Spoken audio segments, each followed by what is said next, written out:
Happy Sabbath po ulit.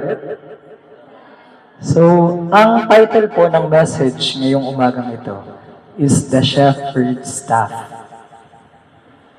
So, before po tayo magsimula, ano po muna tayo? Yuko para sa panalangin. Panginoong Diyos na makapangyarihan sa lahat, Lord of Lords and King of Kings, You are the Lord of everything. Panginoon, ngayong umagang ito, itago niyo po ako sa inyong kalwalhatian, Panginoon, na lahat po ng aking sasabihin, lahat po ng aking babanggitin, Panginoon, ay maayon po sa lahat sa inyo. Panginoon, samahan po kami ng Banal na Espiritu habang nag-aaral po kami ng inyong salita. Linisin po ang aming mga puso't isipan at maging handa po na tumanggap ng mga lessons galing sa inyo. Ito po ang aming dalangin sa pangalan ni Jesus. Amen.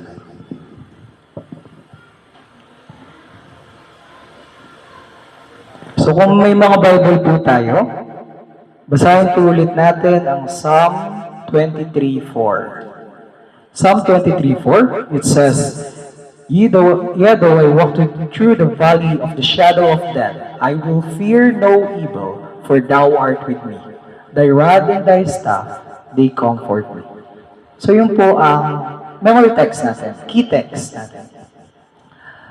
Side story lang po. Sino po ba sa atin yung mga dating, ng mga bata, especially sa lumaki sa Christian family, is yung laging pinagme-memorize ng mga verses? Meron po ba sa atin? Ayun, si Ate Nova, si Kuya Mondi. Di ba? At saka isa yung hindi lang itong verse na to, yung buong chapter ng Psalms 23, most likely alam natin. Kasi at one point in our life, pinamemorize sa atin yun. And isa po ako dun sa mga pinamemorize na ganyan. So, from time to time, pag halimbawa po, nasa kwarto lang ako, walang ginagawa, minsan, nabablank ko yung utak ko. Tapos minsan, tinatry ko i-memorize ulit. Kasi ang last time ko na-memorize is nung bata pa. So, tinatry ko sabihin or bigkasin yung Psalms 23, yung buong chapter. And naalala ko nung is, napunta yung tita namin from Batangas to Infanta, tuwing bakasyon, kasama yung family niya. And yung tita ko na yun is teacher. So, every summer, parang hindi kami masyado nakakapaglaro. Kasi, laging may tutor kami. Tinututoran kami sa English, tutor sa math, tutor sa... Tapos, ang ano pa nun, is yung mag-asawa, parehas teacher. So, time lang namin maglaro, magpipinsan, is sa gabi. And for the whole afternoon, pupunta lahat kami magpipinsan, simula mga bata hanggang mga matatanda ng mga pinsan. Pupunta lahat kami sa lola namin. Tapos iba-ibang problems pinapasolve sa amin, depende sa grade level namin. And ganoon. Tapos after a while, pag matatapos na lagi yung bakasyon, lagi may pinamemorize sa amin na either mga verses, tapos yung mga poems, o yung "Oh Captain, My Captain", yung mga declamation, yun. So, yung ganong pagsisikap nila na turuan kami, is nadadala talaga pala pag sa pagtanda or sa paglaki natin. Kasi hindi ko man masabi na memorize ko pa rin yung "Oh Captain, My Captain". Pero, para bang alam ko siya by heart. Or yung hindi ba by words, pero alam ko yung story ng "Oh Captain, My Captain".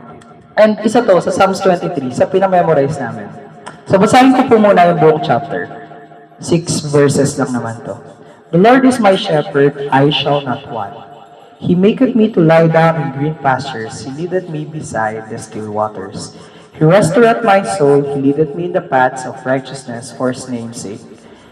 Yet though I walk through the valley of the shadow of death, I will fear no evil, for thou art with me, thy rod and thy staff, they comfort me. Thou preparest a table before me in the presence of mine enemies. Thou anointest my head with oil, my cup runneth over. Surely goodness and mercy shall follow me all the days of my life, and I will dwell in the house of the Lord forever. So, one linggo ata yun, this week lang, linggo. Kasi nakalimutan ko, mag-speaker pala ako this week. Tapos linggo, wala akong ginagawa, nakahiga lang ako. Tapos biglang na-utter ko siya, yung buong chapter na to. So, na-utter ko. Tapos, may part na hindi ako ma-memorize.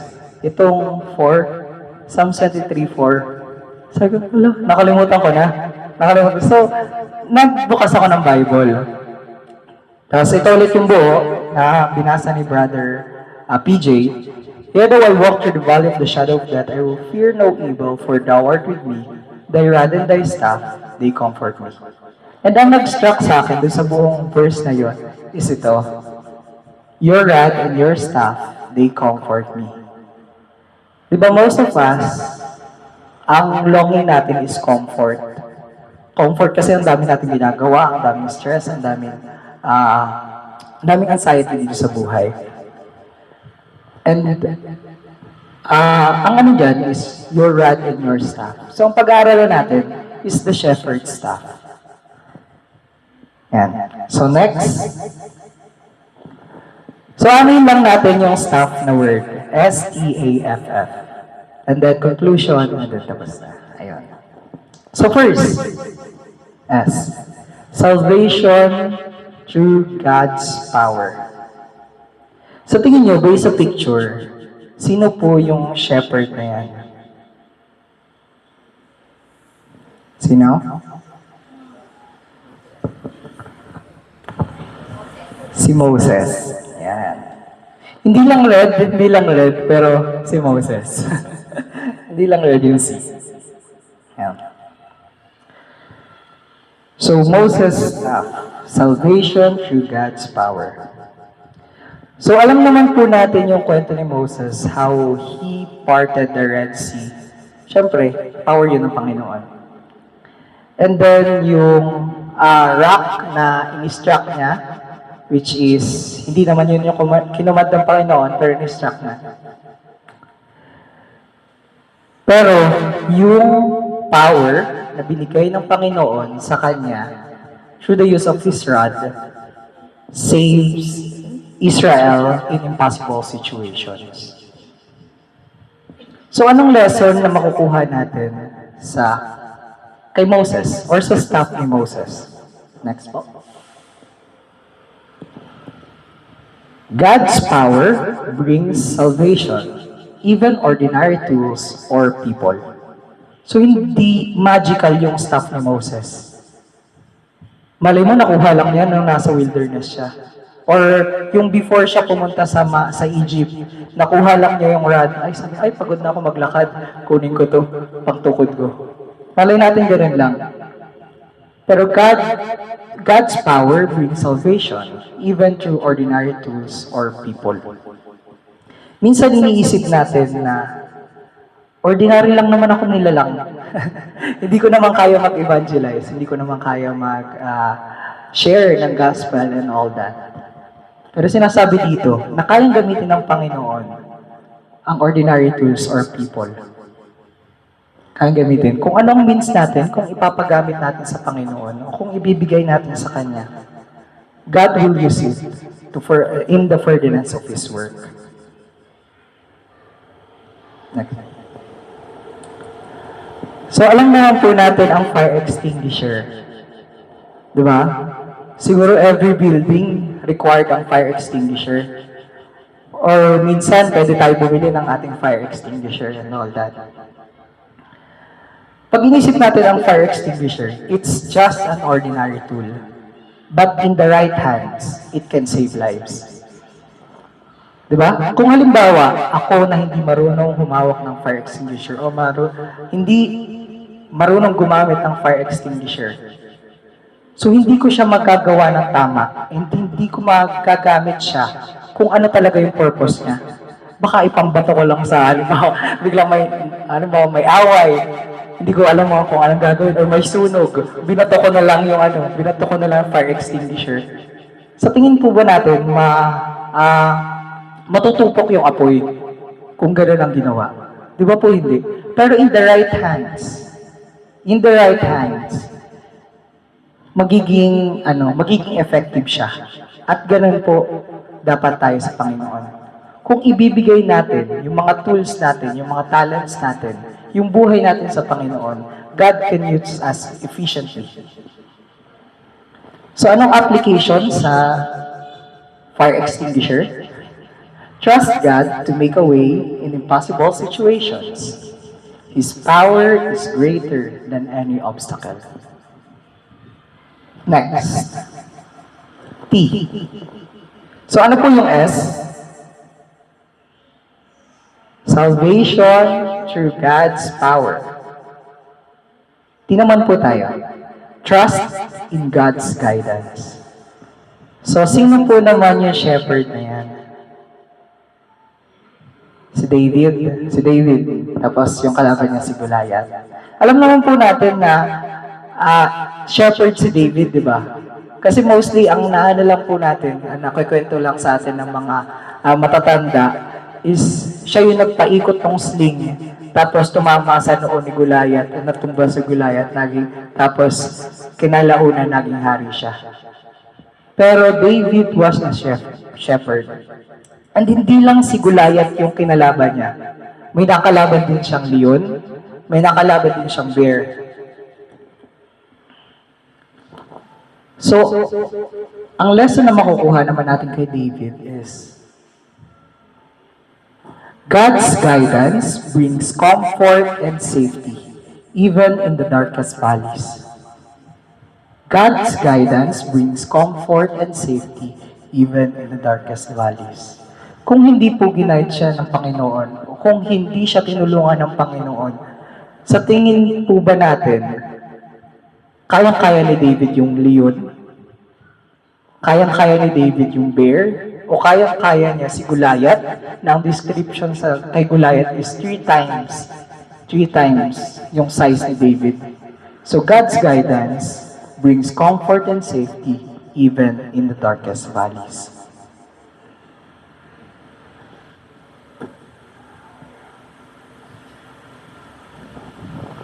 Ano po ang picture naman dito? Maps? Yes. GPS.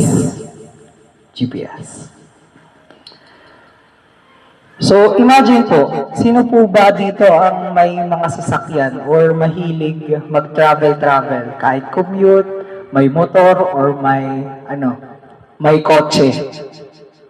Di ba po? Most likely, lalo na pag hindi mo alam yung lugar, kailangan natin ng GPS, kailangan natin ng Google Earth or Waze. Hindi natin nakikita yung dadaanan natin or yung mga malalayong daan kung kailan tayo liliko, especially pag hindi tayo familiar dun sa lugar, hindi natin alam kung kailan tayo liliko. Pero may tiwala tayo na yung GPS sasabihin sa atin na 600 turn right in 600 meters. Ganon. So, turn left in ganito, straight. Ganito. So, you may not see the road ahead, but following the GPS keeps you safe and on track. So, ganun din daw yung staff ng Panginoon. Yung God's staff acts as a spiritual GPS. Hanggat nagtitiwala tayo sa Kanya, hindi tayo maliligaw, and we're always on track. Application for GPS. When life is uncertain, follow God's guidance instead of panicking and trying to do it alone. Dito tayo almost lagi nagpo-fall, either panicking or trying to do it alone. Trying to do it alone, pag alam natin na maliit lang yung problem. Ay, kaya ko na to. Minsan nga, wala nang pray-pray. Try na agad natin solusyonan. Try na agad natin isolve. Panicking. Panicking naman mostly pag halimbawa, malalaki yung problems. Pag halimbawa, hindi natin kaya. Bigla tayo magpro-procrastinate na, hindi na natin gagawin. or totally magsha-shutdown na lang tayo kasi hindi natin kaya yung problem. Pero when life is uncertain, follow God's guidance. All we need to do is follow God's guidance. Ang nakakahadlang lang dito is ang natin. Minsan, nasasama ng pride, kaya hindi natin napafollow ang guidance sa Panginoon. Minsan naman, hindi natin masyadong kilala ang Panginoon. So we panic in every situation or every challenges that we face. A na po tayo. A. Attentiveness and faithfulness. So ulitin ko muna para matandaan. S is for salvation through God's power. T is trust in God's guidance. And A is attentiveness and faithfulness. Naalala niyo po yung mga shepherd nung pinanganak ang Panginoon. Sila po yung mga unang nakarinig galing sa mga anghel na si Jesus ay pinanganak na. And wala naman silang ginagawang special that time. That time, ginagawa lang nila diligently yung trabaho nila.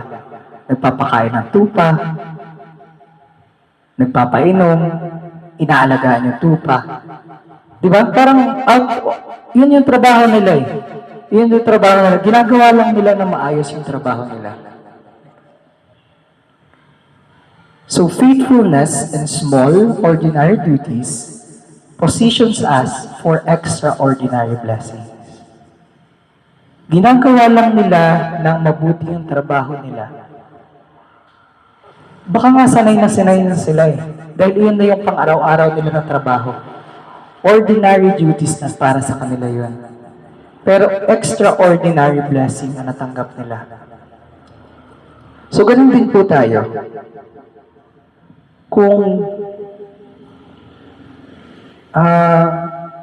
sa lahat ng ating gagawin, kailangan po maging yung natin is maging faithful po tayo or gawin natin ang lahat ng ating makakaya.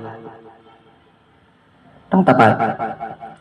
So kahit sa trabaho man yan, sa family man yan, or sa church, pag-evangelize, pagkanta,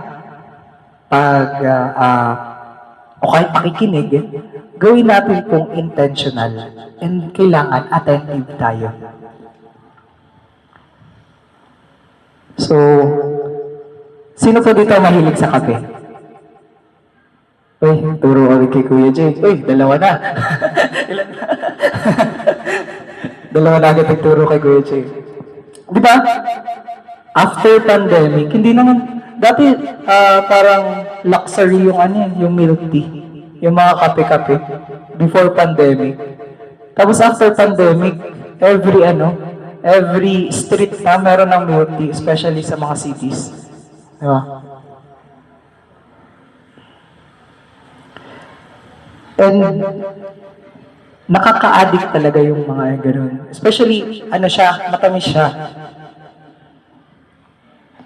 So, a barista who consistently does their job well might meet a famous guest or receive a big opportunity.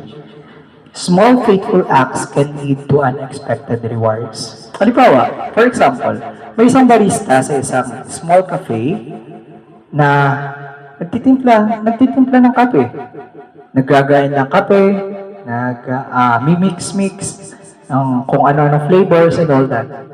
And ginagawa niya diligently yung trabaho niya. Then, biglang may dumating na celebrity. Biglang may dumating na influencer. Biglang may dumating na famous na guest. Tapos, nagkaroon ng opportunity. Maybe big tips kasi na-vlog sila. Maybe big tips kasi mayaman yung pumunta doon and nagkataon na generous yung famous guest na yun and all that. So small faithful acts can lead to unexpected rewards. Pag tayo po ba pumunta sa isang restaurant or ano, halimbawa magbibigay tayo ng tip. For example, hindi masyado uso ngayon yung tips sa atin. Pero sa ibang bansa, di ba, parang may requirement na ilang percentage. Halimbawa, pumunta tayo sa isang restaurant, tapos hindi natin nagustuhan yung service. Kung magbibigay tayo, malaki po ba yung ibibigay natin? Hindi natin nagustuhan yung service, sunog yung pagkain, mapait na kasi sunog. So, willing ba tayo magbigay ng malaking tip? Pero hindi, di ba?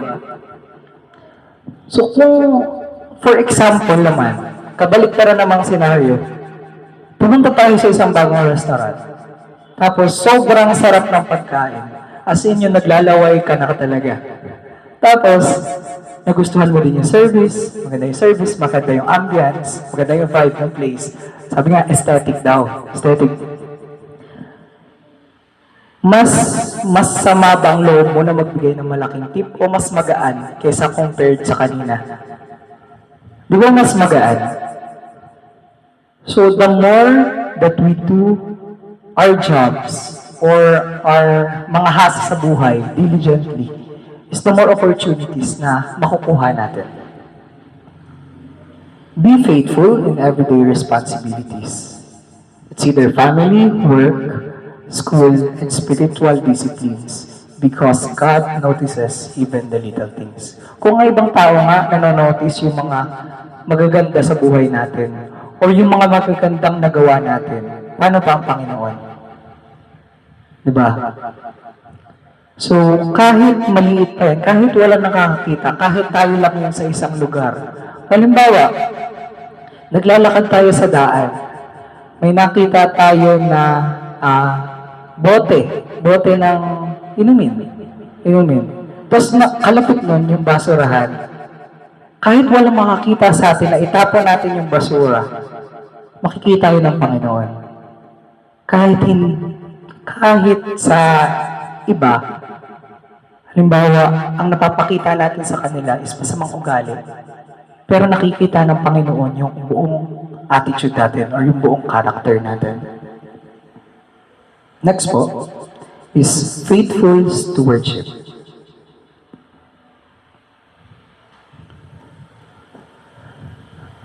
Parang hindi pala parang hindi ma-recognize pag yan yung picture. Pero yung kwento is yung kay Jacob naman and his flocks. So si Jacob is, yung pag-aalaga niya is talagang sinusunod niya yung guidance ng Panginoon.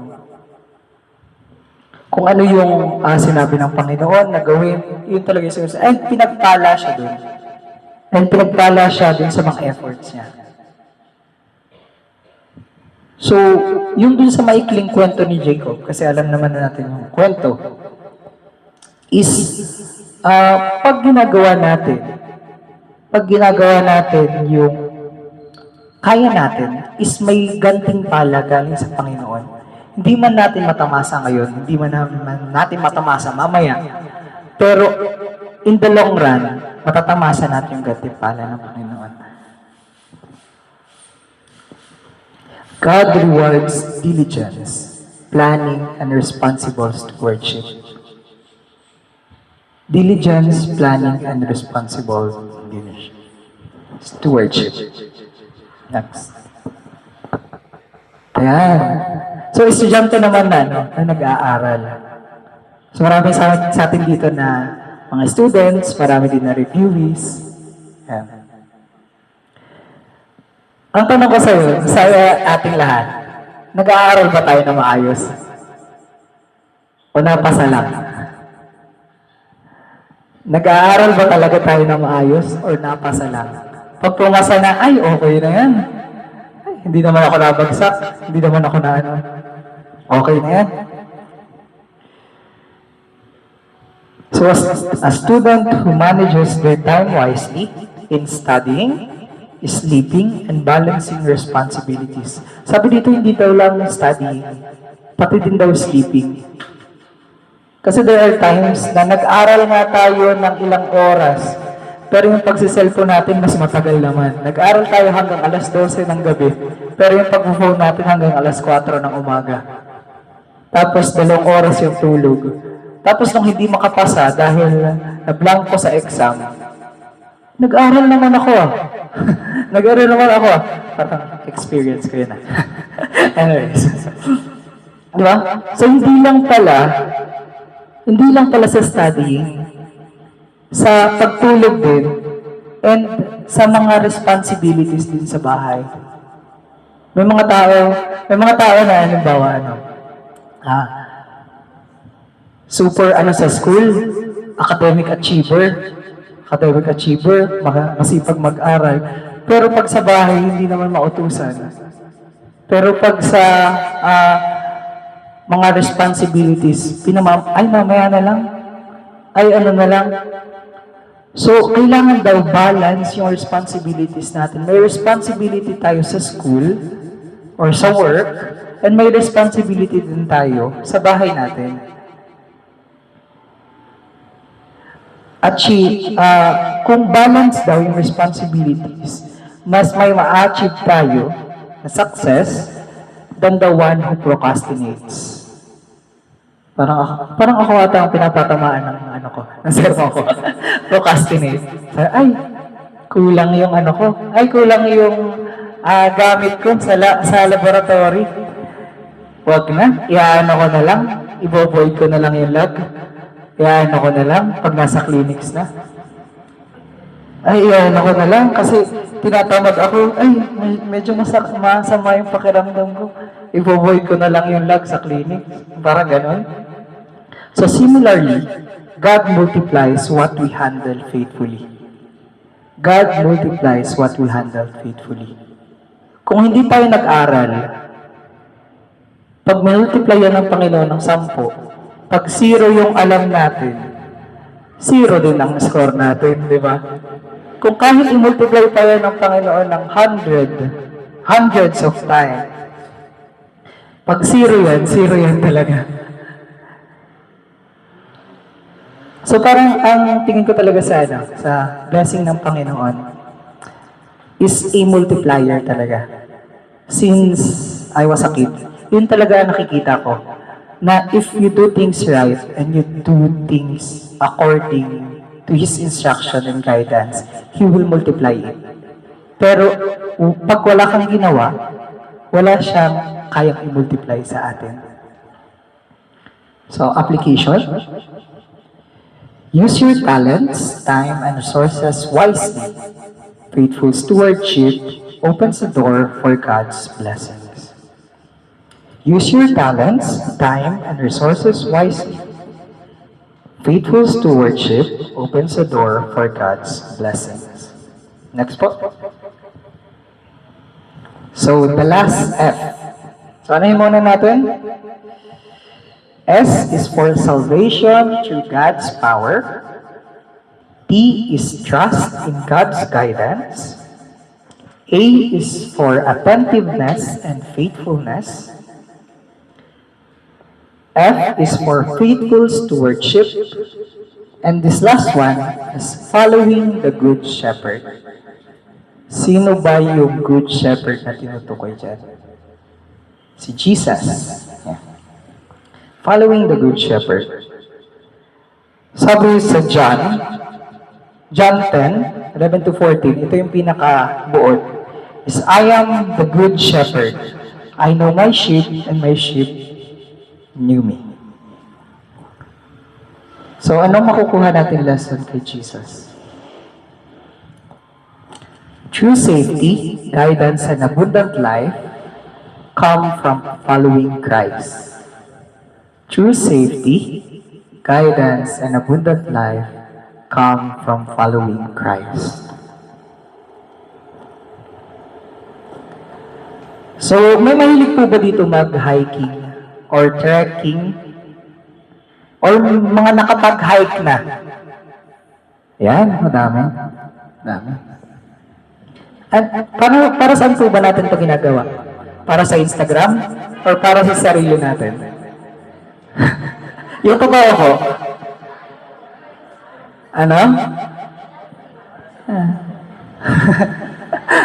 Di ba, ang daming, hindi, wala pa akong pinapatawanan. Madami akong nakikita sa social media na nag-hiking, tapos pagkatapos ng picture, hindi na maabot yung summit, pababa na. Di ba, gumanda lang yung angle, gumanda lang yung ngiti niya, gumanda lang yung buhok, yung hangin sa buhok niya, tapos baba na agad pag nakapag-picture na. Nagbayad ng kung magkano, may guide pa, pero konting napagod lang, baba na agad. So, saan ba po natin ginagawa yung mountain hike na yan? So, may isa pong kwento. Ano po ba ang trabaho ng mountain guide? Guides, no? Yung mga nag-hike. So, sila yung mga nag-lead sa group sa mga dangerous terrain. So, sa mga, may mga obstacles, diba? Minsan, may mga malalaking bato, kailangan mo tumaas sa bato, or kailangan mo tumawid ng river, or kailangan mo mag-hike na sobrang steep, and all that.